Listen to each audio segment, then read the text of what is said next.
Hello guys, సభకు నమస్కారం. ఇది చెప్పడం నా సంస్కారం, వినడం మీ మమకారం. Welcome to Cineharam Biker movie review. Comeback ఇద్దామని చెప్పి back to back movie reviews ఇస్తున్నా.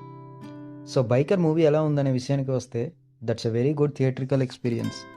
మనకు తెలుసు చాలా మంచి ఎక్స్పెక్టేషన్ సెట్ చేశారు ఈ మూవీ మీద with the trailer and the motocross అనే కాన్సెప్ట్ మీద.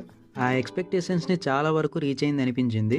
సో ఫస్ట్ ఆఫ్ విషయానికి వస్తే, మనకి ట్రైలర్లో చూపించినట్టే ఒక ఫాదర్ సన్ ఎమోషన్ని అండ్ మోటో రేసింగ్ అనే కాన్సెప్ట్లోనే ఉంటుంది మూవీ అంతా. మోస్ట్లీ చాలా ప్లెజెంట్గా ఓపెన్ అవుతుంది మూవీ. చాలా బాగా అనిపించింది ఇనిషియల్ సెటప్ అంతా.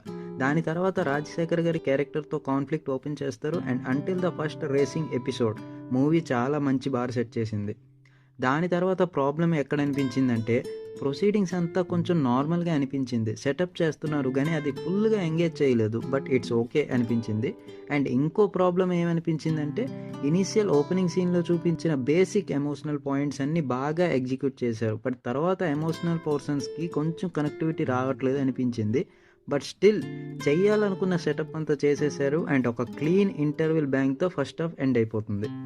ఇంకా సెకండ్ హాఫ్ విషయానికి వస్తే, ఇందాక చెప్పిన ఎమోషనల్ సెటప్ అన్నాను కదా, అది ఫస్ట్ హాఫ్లో కొంచెం కనెక్ట్ అవ్వలేదు, కానీ సెకండ్ హాఫ్లో బాగా ఎస్టాబ్లిష్ అయింది అండ్ మోస్ట్లీ ఎమోషన్స్ మీదనే నడుస్తుంది సెకండ్ హాఫ్ అంతా.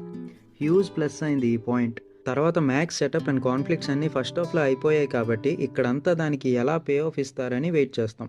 అండ్ ఆ పే ఆఫ్స్ అన్నీ బాగా సెట్ చేసుకున్నారు. అండ్ అగైన్ సేయింగ్, ఒక 4 to 5 యాక్షన్ ఎపిసోడ్స్ ఉంటాయి అండ్ అవన్నీ చాలా అంటే చాలా బాగా ఎగ్జిక్యూట్ చేశారు. అండ్ అట్ లాస్ట్ ఎండింగ్కి వచ్చేసరికి it was a satisfying watch అనిపించింది. సో ఓవరాల్గా మూవీ ఎలా ఉందనే విషయానికి వస్తే, that was a very satisfying watch. And ఆ రేసింగ్ ఎపిసోడ్స్ ఇంకా second half was the main plus points of the movie అని చెప్తా. పర్ఫార్మెన్సెస్ విషయానికి వస్తే అందరూ సూపర్ పర్ఫార్మెన్స్ ఇచ్చారు. స్టార్టింగ్ విత్ రాజశేఖర్ గారు, మళ్ళీ ఆయనకి మంచి రోల్ అండ్ చాలా మంచి సెటిల్ పర్ఫార్మెన్స్ ఇచ్చారు. మెయిన్లీ ఆ ఎమోషనల్ సీన్స్లో ఒక ఇన్నోసెన్స్ కనిపిస్తుంది, అదైతే చాలా బాగా అనిపించింది. సర్వ గారు కూడా చాలా పర్ఫెక్ట్గా సెట్ అయ్యారు ఈ రోల్లో. అండ్ మన అందరికీ తెలుసు ఆయన ఎంత హార్డ్ వర్క్ చేశారు ఈ మూవీ గురించి అని. One of the best role of him అని చెప్పుకోవచ్చు. మాలవికకి కూడా మంచి రోలే దొరికింది. She gave full justification to the role and చాలా ఇంపార్టెంట్ రోల్ కూడా. ఇంకా చాలామంది యాక్టర్స్ ఉన్నారు, వాళ్ళందరిలో బాబు క్యారెక్టర్ చేసిన ఒక చైల్డ్ ఆర్టిస్ట్ చాలా మంచి పర్ఫార్మెన్స్ ఇచ్చారు. అతుల్ కుల్కర్ని యాజ్ యూజువల్గా బాగానే చేశారు. Director Abhilash did a very daring job and మంచి ఎమోషన్స్ని పిక్ చేసుకున్నారు. ఇంకా కొంచెం ఫస్ట్ హాఫ్లో సెటప్ బాగా రాసుకుని ఉంటే మూవీ ఇంకో జెర్సీలా ఉండేది. Still he has a lot of potential and long way to go.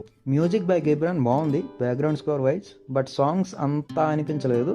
Special mention to stunt choreographers, చాలా మంచి వర్క్ని డెలివర్ చేశారు.